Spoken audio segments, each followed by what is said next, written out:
Good afternoon, YouTube. It's Nick with NK Landscaping yet again. Today, we're doing some service work on the KX33. So, I'm going to be doing a 1,250 hour service. There really isn't such thing as a 1,250 hour service. When you hit your 1,000 hour mark, you almost start the clock over again. So this is basically a 250 hour service, with the most important thing being the hydraulic return filter. Now at 1,000 hours, we basically did a full service to this machine. That was basically every filter and fluid possible aside from coolant. 250 hours rolls around, or in our case 1,250. The machine was telling me to replace the return filter. During this service, I'm going to go ahead and do engine oil and final drive gear oil at the same time. So if we come over here, it's pretty simple. Hydraulic return filter is right here on your side, right on top of the tank. You can see we did it at 1,000 hours in March of 2023, so this year. Breather is up here, we're not doing that today, and the suction is down the bottom of the tank. We don't need to do that today. So I'm going to be walking you through doing that, which I also have in my 1,000 hour service video if you want to check that out. We're also going to be doing fuel filter and the fuel water separator. There's just a screen in there. So I'll show you a list of things that you're going to need to get this done, and then we're going to go ahead and tackle it. We're actually just a slight bit over on hours, 1,280.8 hours here. It's not going to hurt anything, but let's take a look. So for engine oil, we're going to need 1.4 gallons. For gear oil, we're going to need 0.16 gallons or 0.6 liters. Kubota recommends a couple different things here. So for the gear oil, they want SAE 90. In our case, we're going to be using this Valvoline synthetic 7590. That is close enough to the 8090 from the other brands that they recommend. I just have this lying around because it's the same oil that my truck uses. For oil, we're going to be going into the winter here, so we're going to be running in this 32 to 77 degree range. So they want SAE 20, SAE 1030, or SAE 1540. We're going to go ahead and use Rotella T6 540. This is full synthetic. This is what my truck calls for, and ever since getting that truck, that's a 6.7 Cummins, this is the only oil that I run in my diesel equipment, whether it be the excavator, our tractor, everything. It's great oil. Breaking it down to filters, here's your engine oil filter. This is for the non-AC, this is for a machine with a cab and AC. It's a shorter filter. I just looked on the machine, I actually have the longer filter. I guess they both work. Here is our drain washer part number, in case you need that. That's just the washer on the drain plug for the engine oil. Here is our return filter number. And here's our fuel filter element. The water separating screen is just washable. Tools you're going to need today, pretty straightforward. Hydraulic return filter, you need a ratchet with an extension and a 14 millimeter. You're going to need a 10 millimeter, whether that's a nut driver or a socket, and a 7 millimeter. For the final drives, we need an 8 millimeter hex. And for the engine oil, we need a 22 millimeter. First thing we're going to start off with is getting this engine oil draining while I work on the hydraulic return filter there. So 22 millimeter, right in the center rear of the machine, you'll find the drain plug for the engine oil. Go ahead and break that loose. It wasn't too tight. Now it's a 1.4 gallon capacity, so a 5 gallon bucket is going to be great. I'll get that unscrewed and draining. And we'll move on to getting that hydraulic return filter changed. So like I stated, the return filter is right here under the right side cover of the machine. You're gonna go ahead, I already blew everything off with the compressor. You don't want to get a bunch of dust in there because you do have to do quite a bit of removal here. So I'm just gonna give everything a quick wipe off, make sure there's no loose dirt or anything. That's pretty easy. Now, doing this return filter requires the removal of these two hoses, and they do leak some oil when you take them off. So you're going to want to put a rag under there so you don't get oil all over the inside compartment, engine compartment, and hydraulic compartment of your machine. It's not a huge amount of oil that comes out of there, but it's enough that I'm going to want to tuck rags around here. So we're going to start with our 7mm. Take off this larger hose, the hose clamp here. I believe this is the return line, like the main return line. So loosen that up. Should be pretty easy to take off.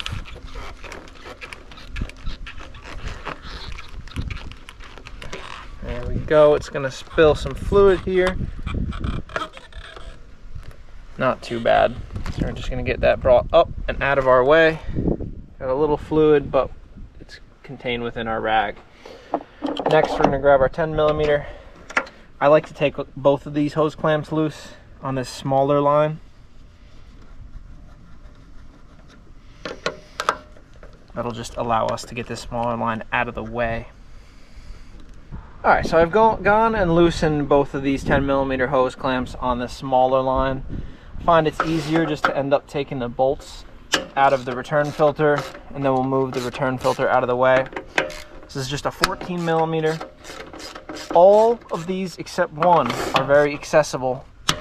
That's why you're going to need an extension here to get that one that is under, I think that is the auxiliary control solenoid and accumulator.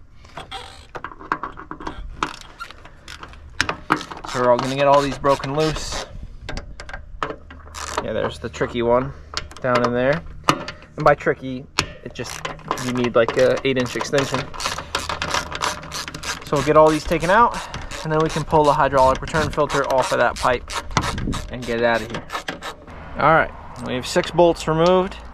I'm gonna put those in my pocket for safekeeping. Now, this hydraulic return filter, we can attempt to pull it off of that hose. There we go, pretty easy. This other hose has started dripping now. So we'll put it back in the tank and let it drain out. All right, now that's kind of drained a little bit. That's what we're after. The hydraulic return filter, that's gonna need a minute to drain out, and then we can swap it. The hydraulic fluid looks really good. It's only got 280 hours on it. The 1,000-hour service covers new hydraulic fluid. So here's our filter housing and filter assembly. One thing, while we go inside to get this changed, because we are going to need a couple more tools, cover up the intake, or the big hole in your hydraulic tank. In my case, we're working outside and it's fall. I don't want leaves falling in there. There is an old O-ring here. Your new filter should come with a new O-ring. So we're going to bring this inside.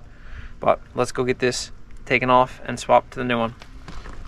Alright, so we got a little bit of a content clash going on in here because I've invaded the workshop room of my house, but that's kind of Kurt's area.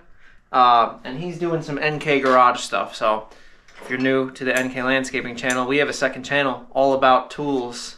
And you might want to go check that out. But anyway, it's a good idea to do this in a vise. You can probably do it outside. I just find it easier to do in a vise. Basically, you have a 10mm locking bolt here. So we're going to loosen that up. And then, I don't know the technical actual size for the large nut. Some of them have one on the back, you can see here. Some of them don't. But we just need to break this loose and then it will spin off by hand. So I've got this massive adjustable wrench, and we've now broken it loose. You should be able to just spin it right off of there and put it off to the side. That's probably going to be the hardest part of the return filter swap, is just getting this thing out of there. It makes a bit of a mess. Here's the part number for the filter that we're going to be using. I do believe there's 2 separate filters that you can use. Like I said, one has this bottom nut and one does not. I don't know why. I don't know if there's a difference. But if we open this up, let's see which one I ended up buying. We bought the one with the nut. So What I'm not seeing with this one is a new O-ring. That's strange. I believe it's not even the same number, but it'll work. I don't know why we didn't get an O-ring with it, but I guess we'll just have to reuse the old one. I just did it 250 hours ago anyway, so I'm not too concerned. This really does not need to be very tight, so we just do need to make sure that when we tighten it, we land on a flat over here by the lock nut. There we go. Tighten that back down. Once again, this lock nut doesn't have to be like cranked on, but you want to give it a little bit of tension. Lock down the jam nut, and that's it. There's our new return filter put on the housing. Take this back outside, put it in the machine. Back outside now. It's a new filter, back on the housing. Off camera, I just wiped this O-ring off. I inspected it. It looks like it's in really good shape, so I don't have any problems with reusing it. I also just wiped down this mating surface. We want to make sure there's no junk there. So we're going to go slide this in. And while we're at it, we're going to kind of install this smaller hose at the same time. Kind of got to bend it out of the way and shove it back into itself. Make sure your O-ring is seated properly. I'm actually going to go and put this hose on at the same time. O-ring is seated, and remember I put my bolts in my pocket for safekeeping. Go ahead and install these. Now, I'm sure, like with everything, there's a torque spec for these bolts. Just don't crank on them too hard. They're a 14mm head. They're decent bolts. Yeah, one is just a little tricky to get to, but all things considered, it's not bad at all. So the only thing I'll say when you're tightening these up, do them in stages. Just get that one kind of snug. Now go just like you would do a tire, go on like an X pattern. So I'm just doing a very light torque, and then we'll go around one more time. All right, now I'm actually going to give them a bit of torque. Nothing crazy. I'm not putting all my body weight into this. Just a little bit of a pull. Snug them up. That's all they need.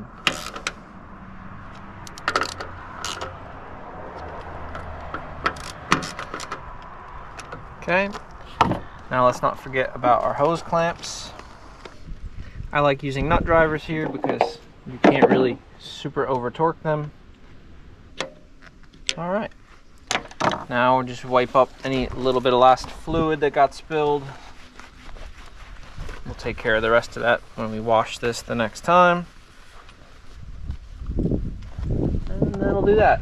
I do need to still add some hydraulic fluid. We're supposed to be within this circle. I'll do that later. But for now, we're gonna get the rest of the machine serviced. So back to the engine. I've got the drain plug with the brand new crush washer on there. This is the first time I've replaced that. And I think this is the third or fourth oil change on this machine. So I wouldn't say you have to do it every time. I mean, it's cheap and it's good insurance. I just remembered this time to order one. But I'm gonna wipe off the bottom of the oil pan.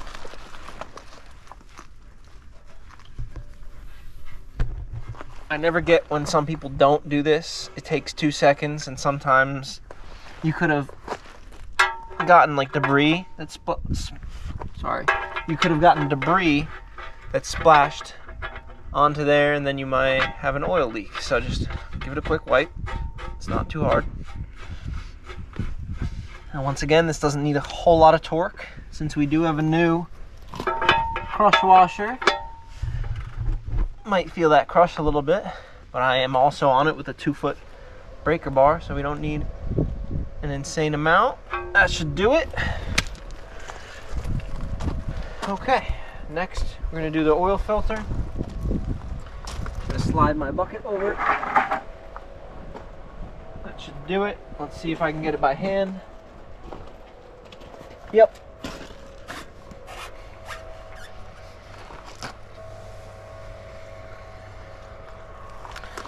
So for those of you curious, this is the longer oil filter, HH151-32430. So you can use that one as well. It worked fine for us. nothing wrong with that. So same deal, wipe your oil filter mating surface. Junk could have gotten on there, and make sure that your O-ring from your old oil filter isn't still stuck to the housing. Doubling up on those is bad. So let's get this dumped out and the new one put on. All right, new filter going on. I'm just going to lubricate the threads and the sealing surface with engine oil. Luckily, Kubota makes it pretty easy to sneak in here. We're going to get that threaded in there, and then just a bit past hand snug. Once again, no need to crank this on there. So I know we said 1.4 gallons of engine oil. That comes out to 5.3 liters. These are 3.785 liters or 1 gallon. I bought this thing at Walmart. It's just a nice measuring and pouring pail. I saw Watch Wes work on YouTube use that, and I got one. Or actually I had one, and I finally started to use it, and then boy does it make your life easy. So we're going to go ahead and pour our 5.3 liters right into this thing. Take it out to the machine, no funnel necessary.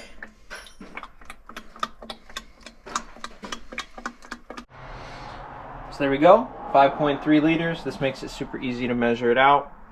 And now I have one jug that I can walk out there with. No funnel necessary, so let's do that. In these machines, there's just a rubber oil cap right to the right of the fuel filter there. And just pour a bunch of oil in there. Next thing here, really easy, fuel filter. So this is your main fuel filter right here. This may leak a little bit of fuel, so I'll just hold a rag under it. Just a little bit there. It's one of these things, I don't think this is the interval for the fuel filter, but I'm in here, might as well do it. It's cheap and easy to do.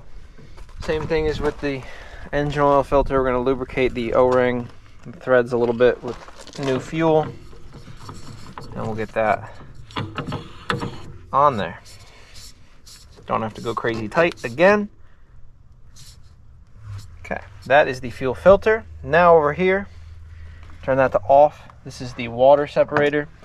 There's just a mesh screen in there, and then we're just going to clean out the sediment trap.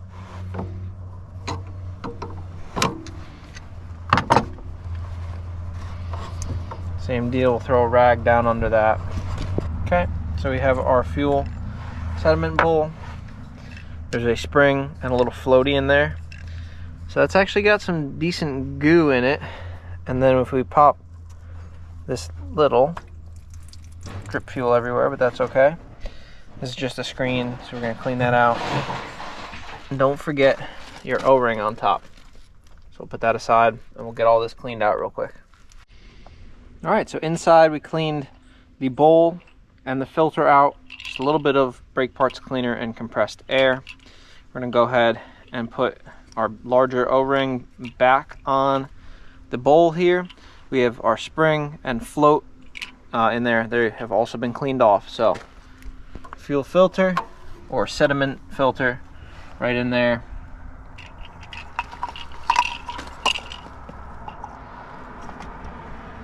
Fuel bowl, we're just gonna make sure that's seated, and then tighten up this locking ring. Now, you don't have to go nuts on this with cleanliness nor tightening, and that's not really even a filter you need to replace. Same with that O-ring. I mean, just check it over, but it's not like an insanely important thing. This just pre-filters the fuel before going into the main filter here. So of course we want it to be clean, but this isn't doing any heavy duty filtering. So that is clean. We're gonna turn our lever back on, and I'll turn the key. You'll watch that fill up. You'll hear the fuel pump run.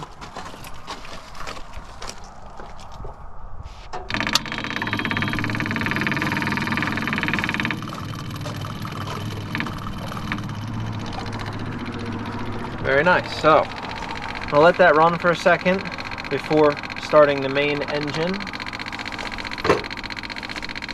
While we're at it, we'll check our engine oil. Now the filter has not been filled up, so we'll probably read slightly high. Actually right in the, almost in the middle. So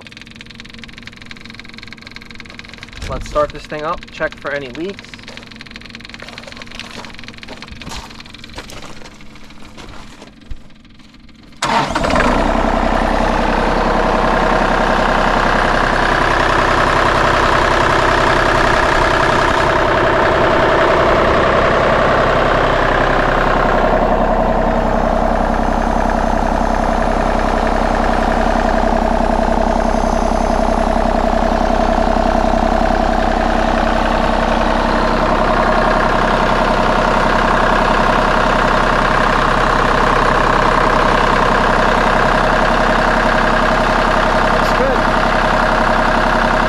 Last but not least, we have our final drive gear oil. So what I'm going to do before taking out any of these plugs, I'm going to give them a good tap just to break loose any rust or corrosion. All three of these plugs need to come out. So basically, you're always going to want one plug straight down. That's going to be your drain. Your plug right here that is slightly lower, this would be the middle plug, is your fill level, and your one here will be your fill. So I'm just going to go ahead and wipe off the face here with my nice diesel coated rag. We're going to start from the top down, because if this one doesn't come out, how are we going to fill it? That's broken loose. Middle, broken loose. Bottom, broken loose. So we'll pop out our top so we can get some air flowing through here. And now we'll pop out our bottom.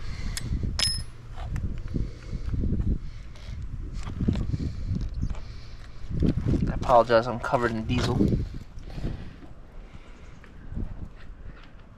Oh, there it goes. Not too disgusting dirty, but like I said, that's only 250 hours worth of time on there. So I forget what the book calls for, 500 maybe. Just do it when you change your oil, and I change my oil more often than the book says too. I'm not a big company that runs this thing every single day, 8 hours a day, so it's easy enough just to do it more often than not for peace of mind. So yeah, let's let this drain. I'm gonna pull that last plug and then basically repeat this on the other side. I'm not gonna film both sides. So unfortunately I found that there's no really great way to do this. There's like a wall, basically the gear set is right behind the holes here, so you can't stick something in that far. We're just going to go really slow with this funnel. And basically, we're just going to fill that up until it starts coming out of the fill plug. Then we'll cap that off, and that'll be it. And then just repeat that process on the other side. Like I said, it doesn't take a whole lot of fluid, and that's why you should be doing this job with any service, really. It takes such a small amount of oil, and it's so easy to do. No filters, no consumable parts. To replace a final drive motor or a final drive planetary set is very expensive, so just change this fluid. Oh, we're about full here, so I'm gonna let what is in the funnel go in there, but when that starts dripping out, you've reached capacity. Just like with everything on this project, you don't need to crank down on these with the might of Zeus. You just want them snug. Well guys, that basically concludes the 1,250 hour service for this machine. All these Kubota machines are really easy to work on, so don't be afraid to do it yourself.